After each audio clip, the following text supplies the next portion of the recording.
অনেক সময় কেটে গেল। একজন মুসলমান মহিলার মাধ্যমে পাকের ব্যবস্থা করে তটিনী বাহির আঙ্গিনে এসে দেখল তাজউদ্দিন ওইভাবেই বসে আছে বারান্দায়। গ্লাসের পানিটুকু শেষ, কিন্তু মোয়ামুড়ি বাটি ভর্তিই পড়ে আছে। ওতে হাতও দেয়নি তাজউদ্দিন। মেজাজটা খিস্তে গেল তটিনীর। সে বলল, আপনাদের অতিরিক্ত ভরং দেখলে গা জ্বলে ওঠে। হকচকে গিয়ে তাজউদ্দিন বলল, মানে?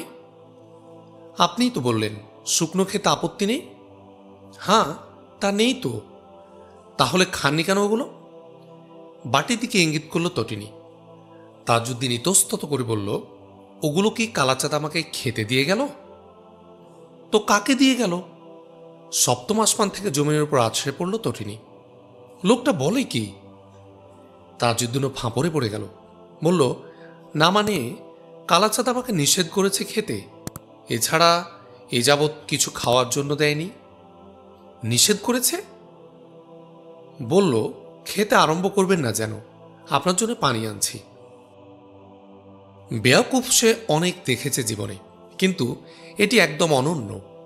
ক্ষোভে দুঃখে এসে বলল, হুঁশবুদ্ধি বলে কোনো কিছুই কি বিধাতা আপনার মাথা মুন্ডুতে দেননি? পাক নামাতে দেরি হবে দেখে এগুলো আমি খেতে পাঠালাম আপনাকে, আর আপনি? আফসোসের আধিক্যে তটিনী তার মুখের কথা শেষ করতে পারল না। সে শুধু দাঁত পিষতে লাগল। তাজউদ্দিন হেসে বলল, একেবারেই যে বুঝিনি তা কিন্তু নয়, কিন্তু এজাজত ছাড়া খায় কি করে বলুন? কালাচাঁদ যা ভাব করল তাতে ভাবলাম এটা তার নিজের খাবারও হতে পারে। ব্যাস। না, তাই শুধু ভাবিনি, ভাবছি কাউকে সামনে পেলে জিজ্ঞাসা করে নিয়ে তবেই খাওয়া ভালো। সারল্য প্রশংসার, কিন্তু অতি সারল্য অনেক সময় নির্বুদ্ধিতারই নামান্তর। যে সমাজের সকলে মেপে চলে না সমানভাবে, সেখানে কেউ কাঁটা ধরে চলতে গেলে তাকে সবার কাছে পুনঃ পুনঃ নির্বোধ বলেই প্রতিপন্ন হতে হয়। বিশ্বাস বাড়িতে আসার পর এমন নির্বোধ তাজউদ্দিনকে অনেকবারই হতে হয়েছে। অবশ্য তাজউদ্দিনের এতে লাভ বই, লোকসান কিছু হয়নি। দিন তিনেক পরের ঘটনা। বারান্দায় বসে তাঁত বুনছে তাজউদ্দিন, রাস্তার উপর গান ধরল, সোনা বাউল সারা জাহানের মালিক, তুমি ছাড়া আর মাবুদ নেই। বিশ্বাস বাড়ির বাহির আঙ্গিনার নিচে চলাচলের রাস্তার উপর একতারা বাজিয়ে গান ধরল সোনা বাউল। সে আওয়াজ দিতেই হাতের কাজ বন্ধ করে তাজউদ্দিন ছুটে এলো সোনা বাউলের কাছে। রাস্তার দাঁড়িয়ে সোনা বাউল গান গাইতেই লাগলো। তাজউদ্দিনের মতো কিছু ছেলে ছোকরাও ছুটে এলো, কিন্তু কাঠফাটা দুপুরে বাউলের গান শোনার জন্যে বয়সী মানুষ একজনও এলো না। তটিনী বিশ্বাস আড়াল থেকে তা দেখল, এবং তাজউদ্দিনের ছেলেমেয়ে দেখে সে একটু মুচকি হেসে সরে গেল। গান শেষে সোনা বাউল সালাম দিয়ে বলল, মিয়া ভাই, তাহলে এখানেই থাকেন আজকাল? বাউল বলল, এদিকে আপনি আছেন শুনে কয়দিন ধরেই খোঁজ করছি, কিন্তু খুঁজে খুঁজে হয়রান। তা মজার খবর আছে মিয়া ভাই, দুঃখের খবরও আছে। আগে মজার খবরটাই বলি। শুনছি বৈশাখী মেলাটা জব্বর জমবে এবার, সবাই আমরা মেলায় থাকব। ফাঁক করে একবার কিন্তু আপনাকে যেতেই হবে ওখানে। তা দেখি। দেখা দেখি নয়, আরে মেলা দেখাও হবে, আবার সবার সাথে পয় পরিচয় হবে। এবার কিন্তু মস্ত বড় দল গুছিয়েছি আমি, আপনাকে পেলে সবাই যা খুশি হবে। এদিকে তেমন উৎসাহ না দেখিয়ে তাজউদ্দিন প্রশ্ন করল, রাজধানীর দিকে যাও? হামেশাই যায় ওদিকে। শায়ক বদরুল ইসলাম সাহেবের খবর তো নিশ্চয়ই শুনেছ। গম্ভীর হলো সোনা বাউল। তার মুখের আলো নিভে গেল। বলল, শুনেছি, এটাও আপনাকে জানাবো বলেই এসেছিলাম। দরবেশ সুফিদের মধ্যে কার উপর আবার গজব আসছে, এরপর কিছু বাও বাতাস পাও? খুব একটা না, তবে শায়ক হোসেন সাহেবকে নিয়ে একটু চিন্তার কারণ আছে। ইতোমধ্যে বাহিরাঙ্গিনায় এসে কালাচাঁদ তাজউদ্দিনকে উদ্দেশ্য করে হাঁক দিল, এই যে মিয়া সাহেব, দিদিমণি আপনাকে ডাকছেন, কি যেন দরকার। তাজউদ্দিন আওয়াজ করে জবাব দিল, আসছি। সোনা বাউলকে বিদায় করে তাজউদ্দিন পা তুলতেই সে আবার থমকে দাঁড়িয়ে গেল। রাস্তার পাশে খড় বিচালির মধ্যে একটা টাকার থলে পড়ে আছে। থলেটা টাকায় ভর্তি। সঙ্গে সঙ্গে তাজউদ্দিন আশেপাশে চাইল, কোথাও কাউকে না দেখে সে ঠায় দাঁড়িয়ে রইল সেখানে। অনেকক্ষণ যাবৎ তাজউদ্দিনের জন্য অপেক্ষা করার পর তটিনী বিশ্বাস অবশেষে নিজেই এলো বাইরে। তাজউদ্দিনকে ওইখানে ওইভাবে একা দাঁড়িয়ে থাকতে দেখে সে তাজ্জব বনে গেল। বলল, কি ব্যাপার, এখন আপনি দাঁড়িয়ে আছেন এখানে? তাজউদ্দিন তটিনীকে হাত ইশারায় ডাকল এবং তটিনী কাছে এলে সে তাকে ওই টাকার থলে দেখিয়ে দিল। থলের উপর নজর পড়তেই তটিনী বিস্ফারিত নয়নে আওয়াজ দিয়ে বলল, ওমা, সে কি, এ যে বিস্তর টাকা। তটিনী এগিয়ে গিয়ে থলের দিকে হাত বাড়াতেই হৈ হৈ করে বাধা দিল তাজউদ্দিন। বলল, খবরদার খবরদার, হাত দেবেন না, পরের জিনিসে হাত দেয়া মস্ত বড় গুনাহ। আবার বিস্ময়। তটিনী বলল, পরের জিনিস? হ্যাঁ, আমার আপনার তো নয়। তাহলে আর দাঁড়িয়ে আছেন কেন এখানে? বাহ, দেশে কি গুনাহগারের ঘাটতি আছে? কোনো গুনাহগারের চোখে পড়লে সে আর রাখবে ওটা ওখানে, পাহারা দিতে হবে না? আপনি তাই পাহারা দিয়ে আছেন? হ্যাঁ, কিন্তু যার টাকা সে যদি ইহ জিন্দেগিতে এদিকে আর না আসে, কতক্ষণ এভাবে পাহারা দিয়ে থাকবেন? সে না আসুক, অন্য লোকজন এলেই তো এগুলো মসজিদে দিয়ে জমা দিতে পারি। যার টাকা সে পরে এসে খোঁজ করে নিয়ে যাবে। তাহলে সে মসজিদে নিয়েই যাবেন, এখানে দাঁড়িয়ে কেন? একাই আমি নিয়ে যাব মসজিদে, তা কি হয়? হয় না। এরপর যদি কম বেশি হয় হিসেবে, তাহলে সবাই ভাববে আমি কিছু সরিয়ে ফেলেছি থলে থেকে, তখন অবস্থাটা কি দাঁড়াবে? তাহলে কাছে কোলে এতক্ষণ কাউকে পায়নি বলেই দাঁড়িয়ে আছি। আপনি এসেছেন, আর দু একজন এলে এ থলে খোলা হবে, হিসেব মিলানো হবে, এরপর এটা জমা হবে মসজিদে। তটিনী বিশ্বাসের ডাকে হাঁকে মহসিন বিশ্বাস সহ আরো কয়েকজন লোক জুটল সেখানে। মহসিন বিশ্বাস এসেই চিনতে পারলেন টাকার থলে। তার গুদামে কাপড় দিয়ে একজন পাইকার আজকেই তার বাড়ি থেকে টাকাগুলো গুনে নিয়ে এই থলেতেই তুলেছিল। টাকার মালিককে তিনি চেনেন। তটিনী বিশ্বাসের ব্যস্ততা তখন ওই টাকার মালিককে নিয়ে নয়, এই নির্বোধকে নিয়ে। সমুদয় ঘটনা সবার কাছে প্রকাশ করে তটিনী বিশ্বাস ব্যস্তভাবে প্রশ্ন করল, এ বিশ্বে এমন নির্বোধ কেউ কখনো দেখেছেন কি আপনারা? এক বাক্যে জবাব এলো, না। কেটে যাচ্ছে দিন, সুখে দুঃখে নানাভাবে। সবার দিন একসাথে একইভাবে কাটে না। সুখটাও সবার জন্য দীর্ঘস্থায়ী হয় না। আর কিছু না হোক, সময় সময় দু একটা অযাচিত বালাই এসে ভর করে ঘাড়ের উপর। এমনই একটি বালাই এখন তটিনীর ঘাড়ে বিদ্যমান। রাজপরিবারের জনৈক নওজোয়ানকে সঙ্গে নিয়ে সুরেশ্বর বিশ্বাস কয়দিন আগে বাঁশবাড়িতে এসেছিলেন। আরও একবার এই রাজপুরুষটি বাঁশবাড়িতে তশরিফ আনেন সুরেশ্বরের মেহমান হয়ে। ফিরে গিয়ে সুরেশ্বরের মেহমানদারির যথেষ্ট তারিফ করেছেন ভদ্রলোক। এতে করে খানিকটা পদোন্নতির সাথে নকরিটা পোক্ত হয়েছে সুরেশ্বরের। বাঁশবাড়ির পরিবেশটা কেন যেন বেজায় রকম ভালো লেগেছে নওজোয়ানের। তাই সুরেশ্বরের নামমাত্র আমন্ত্রণে এবারও তিনি ছুটে এসেছেন বাঁশবাড়িতে। নকরির দায়ে সুরেশ্বরকে দুদিন পরে রাজধানীতে অপস যেতে হয়েছে, কিন্তু রাজপুরুষটি রয়েই গেছেন বাঁশবাড়ির উন্মুক্ত বায়ু সেবনের ইরাদায়। তার নাম অভয়চরণ, অভয়চরণ ভাদুড়ী। সুরেশ্বর বাবু যাবার সময় বারবার করে সবাইকে সতর্ক করে দিয়ে গেছেন অভয়চরণের যাতে করে কোনো রকম অমর্যাদা না হয়, তার সেবা যত্নে যাতে করে ত্রুটি বিচ্যুতি না ঘটে, কোনো কিছুতেই তিনি যেন অস্বস্তি বোধ না করেন। আলতু ফালতু ব্যাপার নয়, খোদ মহারাজের আত্মীয়। মজবুত বরাত ছাড়া এমন একজন মেহমান তপস্যা করেও পাওয়া যায় না। নসিহত করে সুরেশ্বর বিশ্বাস শেষ করেছেন দায়িত্ব। খোশ দিলে ফিরে গেছেন নকরিতে। ভারটা এসে তামামটাই তটিনীর ঘাড়েই চেপেছে। বাড়িতে কোনো উপযুক্ত পুরুষ মানুষ নেই। ঝি রাধুনী বা অন্য কারো পক্ষে রাজপুরুষকে সামাল দেওয়া সম্ভব নয়। কাজেই তটিনীকে আসতে হয়েছে সামনে। মহাশয় স্নান, আহ্নিক, আহার, নিদ্রা সব কিছুরই ব্যবস্থা তাকেই করতে হচ্ছে। বিশ্রামে বিনোদনে সঙ্গদানও করতে হচ্ছে তটিনীকেই। অতীতেও এ দায়িত্ব তটিনীর ঘাড়েই ছিল, এবারেও সে দায়িত্ব তার উপরেই বর্তেছে। তটিনী বিশ্বাস অবশ্য এজন্য তারই পাওয়ারই যোগ্য। রাজবাড়ির অত শত দাস দাসীর তদবিরের চেয়েও তটিনীর তদবিরটা অনেক বেশি মিষ্টি লেগেছে অভয়চরণের। বেশ কয়েকদিন গত হচ্ছে, তবু উনি যাবার নামটি করছেন না। সেদিন অপরাহ্নে অভয়চরণ বাহিরাঙ্গিনায় পদচারণা করছিলেন এবং ইতস্তত ঘুরে ঘুরে তটিনীর সাথে গল্প আলাপ করছিলেন। তটিনীকে মুগ্ধ করার ইরাদায় কবে কয়টা বাঘ মেরেছেন, কয়টা সিংহ ঘায়েল করেছেন, কয়টা বীর প্রাণের ভয়ে অভয়চরণ স্মরণ করে পশ্চাৎপসরণ করেছে, জোশের সাথে এসব কথা শোনাচ্ছিলেন। কিন্তু অভয়চরণ জানেন না যে তার অবস্থান ডালে হলেও হতে পারে, কিন্তু তটিনী বিশ্বাস 12 মাসই পাতার উপরে বাস করে। ব্যক্তিত্বের লড়াইয়ে অভয়চরণ তার কাছে এখনও শিশু। বাঁশবাড়ি তার যত ভালোই লাগুক, শেষ অবধি ওই লাগাটুকুই যে পাওনা হবে তার, জিয়াদা কিছু মিলবে না, এটা বোঝার মতো মগজ থাকলে রাজপুরুষটি অনেক আগেই বাঁশবাড়ির বন বাদার আর মশককুলকে পৃষ্ঠ প্রদর্শন করে স্বস্থানে প্রত্যাবর্তন করতেন। তা নেই বলে তটিনীকে নিয়ে খেলতে নেমে অভয়চরণ তটিনীরই খেলার পুতুলে পরিণত হয়েছেন।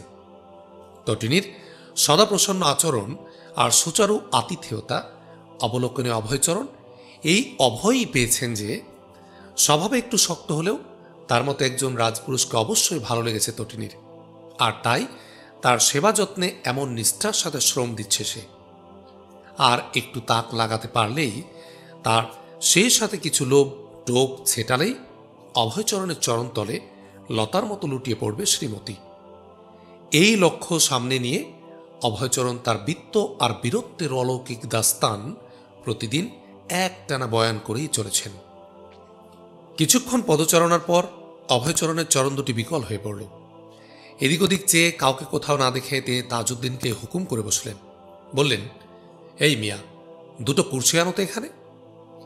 তাজউদ্দিন বারান্দায় তাঁতের কাজ করছিল। বরাবরের মতো এসে মশগুল ছিল কাজের মধ্যে। নলিকাঠির বেপরা খটাস খটাস আওয়াজ ডিঙ্গিয়ে অভয়বাবুর আওয়াজ তার কান অবধি পৌঁছল না। অভয়চরণ দ্বিতীয়বার আদেশ করতে যেতেই বাধা দিল তটিনী। বলল, না না, উনি কেন, একটু দাঁড়ান, আমি আমাদের কালাচাঁদকে ডাকি। তটিনী পা বাড়াতেই অভয়বাবু সামনে এসে দাঁড়ালেন এবং বললেন, মানে? ওনাকে বলা এটা ঠিক নয়। কেন ঠিক নয় কেন? ইতস্তত করে তটিনী বিশ্বাস বলল, না, এগুলো তো চাকর বাকরের কাজ, উনাকে এটা বলা। অভয়চরণ তাচ্ছিল্যের সাথে বললেন, কেন, উনি কি কোনো মহারাজ? না, তা না হোক, চাকর তো নন। চাকর নয় মানে? ও তো একটা তুচ্ছ জবন। ওর মাথার উপর পা দিয়ে ওর যে সব সজাতেরা চড়ে বেড়ায়, এখন ঠেলার ভয়ে আমাদের একটা আদেশ পালন করতে পারলে সবাই তারা নেড়ি কুকুরের ছানার মতো আনন্দে লেজ নাড়ে। ও তো কোন ছাড়। এসব কথা তটিনীর কানে তপ্ত শলাকার মতো পীড়া দিল। সে ব্যস্ত হয়ে বলল, না মানে আবার কি? ও তো একটা পথের লোক, এখানে আশ্রয় পেয়ে মাথা গুজে আছে, এটা তার মর্যাদায় লাগার আদৌ কোনো ব্যাপারই নয়। না না, ঠিক তা নয় জেঠিমা ওকে। অভয়চরণ অসহিষ্ণু হয়ে উঠল। আরে রাখেন আপনার জেঠিমা, মাথাটা যার ষাঁড়ের গোবরে ভর্তি, একটা ধোপার গাধার বুদ্ধিও যার ধর মণ্ডুতে নেই, তার আবার সম্মানবোধ। বলেই তিনি পুনরায় হাঁক দিলেন, আরে এই মিয়া, শুনতে পাও না? তটিনী বিশ্বাস অস্থির হয়ে উঠল, কিন্তু সে কিছু বলার আগে হাতের কাজ বন্ধ করে তাজউদ্দিন জবাব দিল, জি আমাকে বলছেন? তবে কি রাজবাড়ির পাঁঠাকে বলছি? তাজউদ্দিন হোঁচট খেল, বলল, জি? ওই যে ওনাদের বৈঠকখানা থেকে দুটো কুর্সি এনে পেতে দাও। তাজউদ্দিন অল্প একটু ভাবল, তারপর সম্মতি জানিয়ে বলল, জি আচ্ছা, দিচ্ছি। তাজউদ্দিন পা বাড়াল। তা দেখে তটিনী বিশ্বাস দাঁতের উপর দাঁত দিয়ে মর্মদাহ সম্পরণ করতে লাগল। এতটুকু সম্মান বোধ কি থাকতে নেই বেওকুফটার? বলল, আর অমনি তোমাকে ছুটতে হবে চাকরের মতো? প্রতিবাদ করতে পারো না? প্রতিবাদ করতে না পারো, একটু গড়িমসি করেও তো বুঝিয়ে দিতে পারো এ কাজ তোমার নয়, মানুষ কি এটা হবেই না আসলে? এসব ভেবে তটিনী বিশ্বাস ক্ষতবিক্ষত হতে লাগল। একটু পরেই তাজউদ্দিন দুটো হাতে দুই কুর্সি নিয়ে হাজির হলো এবং আম গাছের ছায়ার তলে পেতে দিল। এটা লক্ষ্য করে তটিনীর দুচোখ ফুটে উঠল। কি আশ্চর্য! শক্ত কাঠের অত্যন্ত ভারী কুর্সি এগুলো। একখানা করে আনতেই একবারে করে দম নেয় যে কোনো জোয়ান লোক। আর এ লোকটা বিড়ালের বাচ্চার মতো দুই হাতে দুইখানা একসাথে নিয়ে এলো, আনার পর কিছুমাত্র ক্লান্তি বোধ করল না। বুদ্ধি না থাক, বল খানিকটা আছে তাহলে। তটিনী তিক্ত দিলে সান্ত্বনার পরশ লাগল। তাজউদ্দিন কুর্সি নিয়ে নিজের কাজে চলে গেল। অভয়চরণ আরাম করে একটার উপর বসে পা দোলাতে লাগলেন। পা দোলাতে দোলাতে তটিনীকে অন্যটায় বসার জন্য পুনঃ পুনঃ তাগিদ দিতে লাগলেন। নাছরবান্দা অভয়চরণ। ৭-৫ ভেবে তটনীয় অপরটায় বসে পড়ল অগত্যা। অভয়চরণ এবার আক্ষেপ করে বললেন, না, এখানে আর আপনাকে রাখা যায় না এভাবে। আদেশ পালনের লোকের যেখানে এত অভাব, সেখানে আপনি আরামায়েশে বাস করবেন কি করে? তটিনী বিশ্বাস ঈষৎ হেসে বলল, তবু এখানে ছাড়া যাব আর কোথায় বলুন? কথাটা লুফে নিয়ে অভয়চরণ বললেন, কেন, রাজপ্রাসাদে? দেখবেন মুখ থেকে একটা কথা বের করতে না করতে ১০০টা দাস দাসী একসাথে ছুটে আসবে আপনার সে আদেশ পালন করার জন্যে। তটিনীর ওষ্ঠাধরে একটা হাসির রেখা ঝিলিক দিয়ে আবার মিলিয়ে গেল। সে তাজ্জব হওয়ার ভান করে বলল, ও মা, তাই? তবে আর বলছি কি, কিন্তু রাজপ্রাসাদে গিয়ে আমি থাকবো কোথায়? কেন, আমার বাড়িতে? আপনার বাড়িতে? আপনার বাড়িতে কোথায়? আমার কাছে। আপনার কাছে? আপনার কাছে থাকবো আমি কিভাবে? কিভাবে আমার একান্ত আপনজন হয়ে? তটিনী এবার হাসিতে লুটোপুটি খেতে লাগলো। হাসতে হাসতে বলল, আপনজন হয়ে? সে আবার কিরকম? আপনি আমাকে নিকাহ করবেন নাকি? অভয়চরণ ভাদুরী এবার দীর্ঘশ্বাস ছাড়লেন। বললেন, সে বিধানটা থাকলে আর কথা ছিল। বড়শিতে গাঁথা মাছের মতো তটিনী বিশ্বাস সুতোর গুটি এলিয়ে দিতেই লাগল। বলল, তাহলে তাহলে আর আপনজন হব আমি কি করে? আমার সখী হয়ে থাকবেন। সখী? হ্যাঁ, গেলেই দেখবেন রাজপ্রাসাদে অনেক সখী আছে। আপনার কয়টা আছে? আমার? ভাদুরী মশাই ফাঁপড়ে পড়লেন। ইতস্তত করে বললেন, না, মানে বয়স তো আমার কম, তাই খাস সখী এখনো আমার বানানো হয়নি কাউকে। আমি মনস্থির করে ফেলেছি আপনাকে আমি আমার খাস সখী বানাবো। এবার তটিনী বিশ্বাস ভেঙে পড়ল হাসিতে। বলল, ওমা, সত্যি? তাহলে তো বলতে হয় নসিব আমার তাগড়া। সে তো ১০০ বার। তা না হলে আপনাকে কেন এত ভালো লাগবে আমার? কিন্তু কিন্তু কি? ওই যে নসিব, তাগড়া, এসব ম্লেচ্ছ ভাষা কিছু ছাড়তে হবে আপনাকে। রাজপ্রাসাদে গিয়ে সব উচ্চারণ করলে কেলেঙ্কারি ঘটে যাবে। কি করব বলুন? মুসলমানদের একান্ত পাশাপাশি বাস করে অভ্যেস হয়ে গেছে। খুবই বাজে অভ্যাস। তা অবশ্য ঠিকই। আসলে গোটা বাংলা ভাষাটাই হলো নিচু শ্রেণীর ছোট লোকদের ভাষা, অস্পৃশ্য ইতরদের ভাষা। আমাদের রাজরা, সংস্কৃতজ্ঞ বামুন পণ্ডিতেরা তো দেবভাষা ছাড়া এক পাও চলতে পারেন না। এ ভাষাকে যার পর্ণায় ঘৃণা করেন। রৌরব, নরকের ভয় আর কার অন্তরে না আছে বলুন? তা বটে, কিন্তু আপনি এসব শোনা কথা, আপনাদের মতো জ্ঞানী গুণীদের মুখ থেকেই শোনা। এ ভাষাটা নাকি শুধু কিছু অবুঝ ইতরদের মধ্যেই ছেঁড়া ভাঙ্গা অবস্থায় পড়েছিল। কোনো এক ভদ্রলোক এর দিকে চোখ তুলেও চায়নি। মুসলমান সুলতানেরা এসে তো এই অবাঞ্ছিত আর অচল ভাষাটাকে ঝেড়ে মুছে নিজেদের ভাষার কিছু মাল মশলা ঢুকিয়ে সবল করে চালু করে দিল। হ্যাঁ, তা তো ওরা দেবেই, ওদের তো আর নরকের ভয় নেই। আর শুধুই কি চালু করে দেয়া, ইতরদের এই ভাষাটাকে আদর করে তুলে এনে আবার রাজধানীর দরবার সবার মধ্যে সেটে বসিয়ে দিল।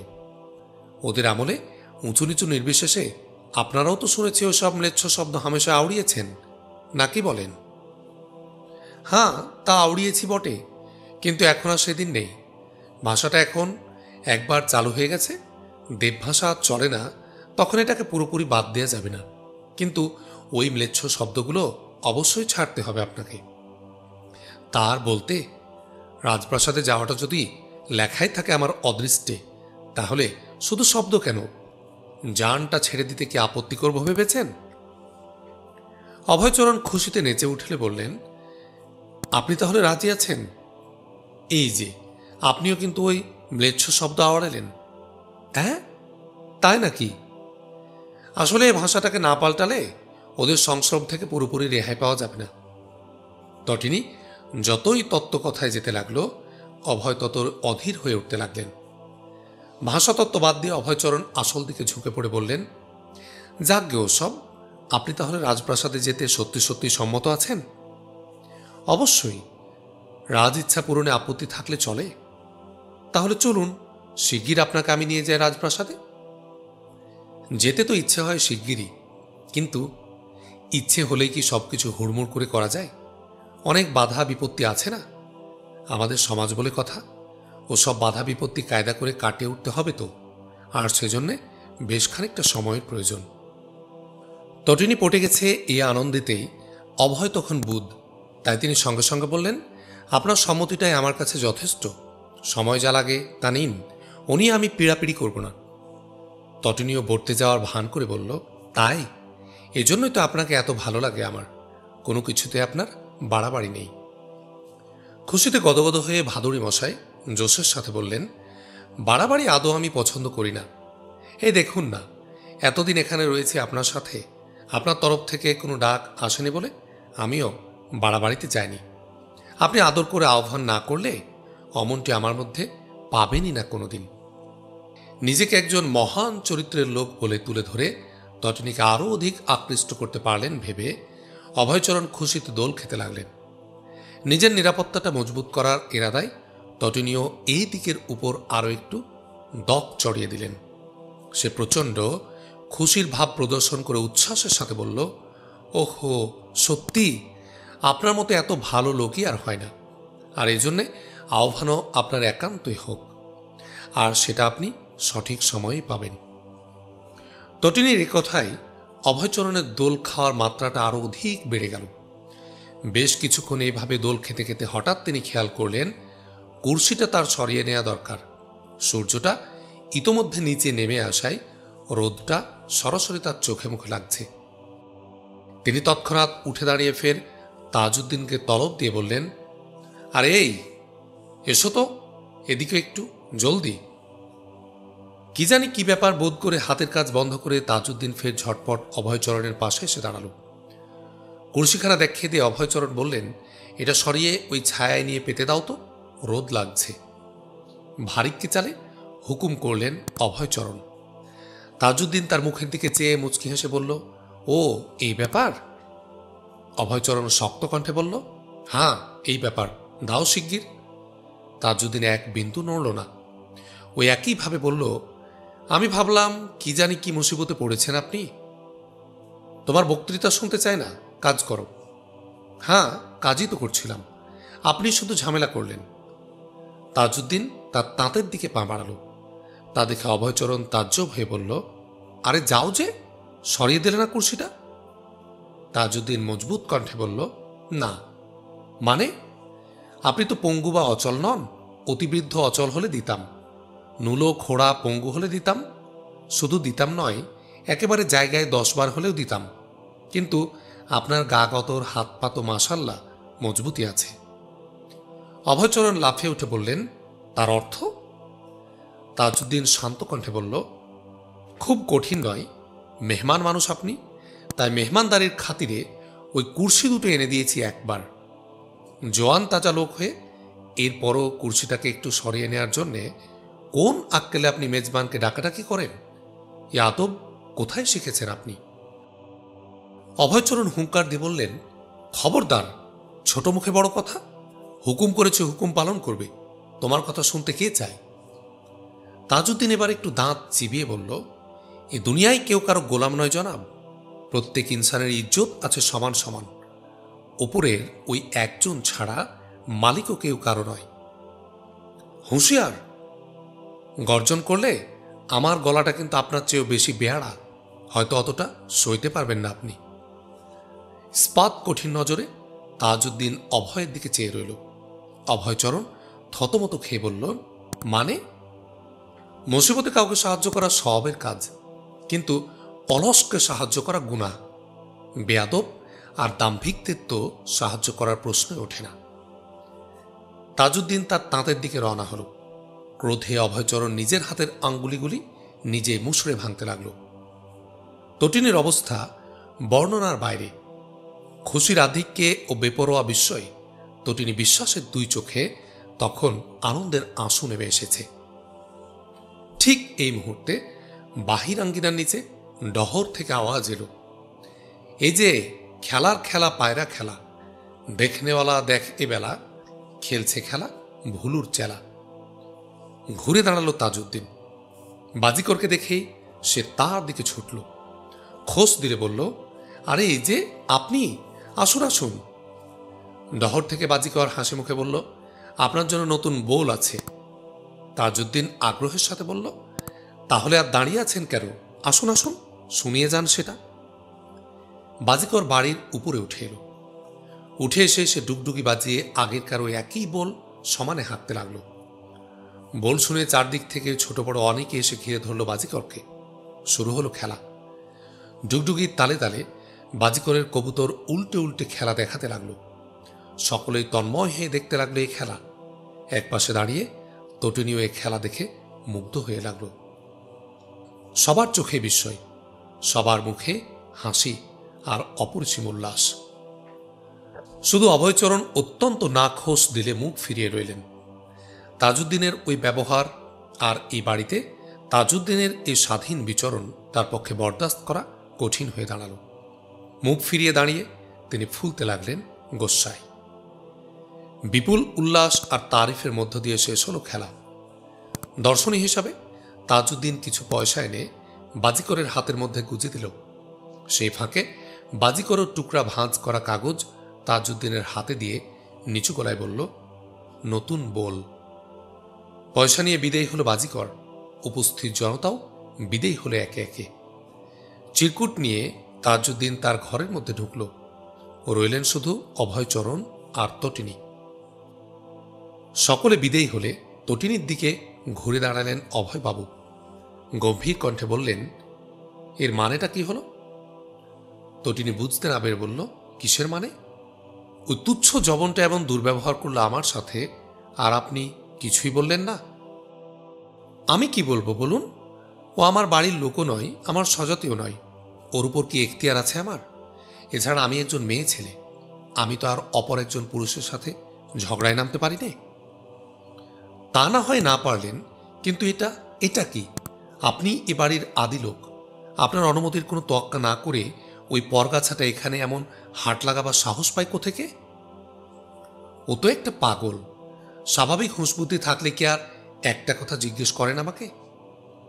কিন্তু পাগল বলে আপনি তা সহ্য করবেন? না করে কি করতে পারতাম আমি? আঙ্গিনার যে অংশে ওই হইচইটা হলো ওটা ওদেরই অংশ, মানে আমার সেই মেজ জেঠিমার অংশ।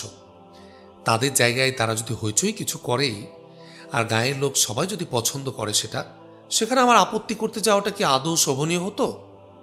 না সে আপত্তি কেউ মানত? এক বাক্যে সবাই আমাকে তিরস্কার করে বসত না? তটিনীর এই ব্যাখ্যায় অভয়চরণের আক্রোশ কিছু কমল না। তিনি ফুঁসতে ফুঁসতে বললেন, ঠিক আছে, আপনি যখন কিছুই করতে পারবেন না, তখন ওর ব্যবস্থা নিজেই আমি করব। তটিনী বিশ্বাস প্রশ্ন করল, আপনি করবেন মানে? মানে রাজনৈতিক কারণে বিনা দোষে কত জবনের গোষ্ঠী সাফ করেছি আমরা, আর এ তো একটা তেলাপোকা। এর ওই ঔদ্ধত্য নীরবে সহ্য করব আমি? তা মানে? রাজধানীতে ফিরে গিয়ে আমি একদল সেপাই পাঠিয়ে দেব। বেটাকে আমি জ্যান্ত পুঁতে ফেলতে চাই। তটিনী এবার সত্যি সত্যি ভয় পেল। এর যা স্বভাব তাতে এর পক্ষে এটা মোটেও বিচিত্র নয়। এমনিতেই তো সেপাইরা অহর্নিশ লেগে আছে মুসলমানদের পেছনে, এর উপর আবার ছুতো না নালিশ একটা পেলে আর কথা আছে? একটু চিন্তা করেই তটিনী ব্যস্ত কণ্ঠে প্রশ্ন করল, সেপাই পাঠাবেন মানে? কোথায়? এখানে, এই বাড়িতে। বাহ, কি বুদ্ধি আপনার! এ বাড়িতে সেপাই এসে কাকে না কাকে বলে সবাইকে হ্যাস্ত করে যাক, আমার সতীত্ব নিয়েও ছিনিমিনি খেলুক ওরা। এই আপনার ভালোবাসা? আমার উপরে এই আপনার দরদ? অভয়চরণ ভড়কে গেলেন, বললেন, হ্যাঁ, ওই পাগলটা তো বাড়িতেই থাকে না বেশিক্ষণ। খেয়ালে সবসময় হেতায় হোতায় পড়ে থাকে। সেপাই যখন আসবে তখন ওর খোঁজে আমাদের এ লাগালাগি বাড়িতে কোন ঘর বলে কোন ঘরে ঢুকবে ওরা তার নিশ্চয়তা আছে। আর আমি যদি ওদের নজরে পড়ি তাহলে আর রক্ষে আছে আমার? অভয়চরণ ইতস্তত করতে লাগলেন। তটিনী ফের বলল, সেপাইরা তো আর আপনাদের মতো অত ভব্য সভ্য নয়। গোমূর্খ বর্বর, কোনো কাণ্ডজ্ঞান আছে ওদের? তা অবশ্য ঠিক, কিন্তু কোথায় আপনি আর কোথায়ও তুচ্ছ একটা পাগল। তুলনা হয় দুয়ের মধ্যে? আপনি একজন সম্মানিত রাজপুরুষ, আরও একটা দিন ভিখারি পথের লোক। আপনি একজন পূজনীয় কুলীন বামুন, হিন্দু। আমরা আপনাকে বামুন দিয়েই রেঁধে খাওয়াই, আরও একটা ম্লেচ্ছ। সমানে সমানে না হলে লড়াই জমে? তার সম্বন্ধে তটিনী দিলে এমন একটা উচ্চমানের ধারণার আভাস পেয়ে অভয়চরণ গর্বে আবার ফুলে উঠতে লাগলেন। বললেন, এটা যা বলেছেন তা একেবারে খাঁটি কথাই বলেছেন। মুশিকের সাথে বাঘ সিংহ লড়াই করতে উদ্যত হলে কেউ তা ভালো চোখে দেখে? এ বাড়িতে বিরাট একটা সম্মান আর মস্ত একটা ভাবমূর্তি আছে আপনার। ওই তুচ্ছ একটা লোকের পেছনে আপনি যদি ছুটেন, তাহলে আপনার ওজনটা কত নিচে নেমে যায় এ বাড়িতে। অভয়চরণ অবাক হয়ে তটিনীর মুখের দিকে চেয়ে রইলেন। কিছুক্ষণ পর বললেন, কি আশ্চর্য! এত সূক্ষ্ম আপনার দৃষ্টিভঙ্গি! এদিকটা তো আমি ভেবেই দেখিনি। আমি গায়ের একজন তুচ্ছ মেয়ে, আপনার জ্ঞানের সাথে আমার জ্ঞানের তুলনা হয়? আসুন, খামাখা একজন আদনার উপর রাগ করে নিজের ওজন কমাবেন কেন? দেখবেন ওই আবার পরক্ষণে কত কাজ করে দেয় আপনার। আমার কাজ করবে ও? করবে মানে? হামেশাই তো করে। আপনার জন্য মাছ ধরা, বাজার করা, খড়ি ফাড়া, কালাচাঁদ কি একা এতটা পারে? ওই তো করে সব সময়। আসুন। তাই নাকি? তো আর বলছি কি, চলুন। আচ্ছা ঠিক আছে, চলুন। অভয়কে নিয়ে তটিনী বিশ্বাস বাড়ির ভেতরে চলে গেল। ঘরের ভেতরে ঢুকে বাজি করে দেয়া ওই চিরকুটটার চোখ বোলাতেই তাজউদ্দিনের ভ্রুযুগল কুঞ্চিত হয়ে উঠল। চিরকুটটা হাতে নিয়ে সে কিছুক্ষণ চিন্তা করল। তারপর সে চিরকুটটা ছিঁড়ে টুকরো টুকরো করে ঘরের বাইরে ফেলে দিল। ঘরের মধ্যে কিছুক্ষণ পায়চারি করার পর সে বিছানায় এসে টান হয়ে শুয়ে পড়ল এবং দুই হাত মাথায় তুলে দিয়ে চোখ বুজে রইল।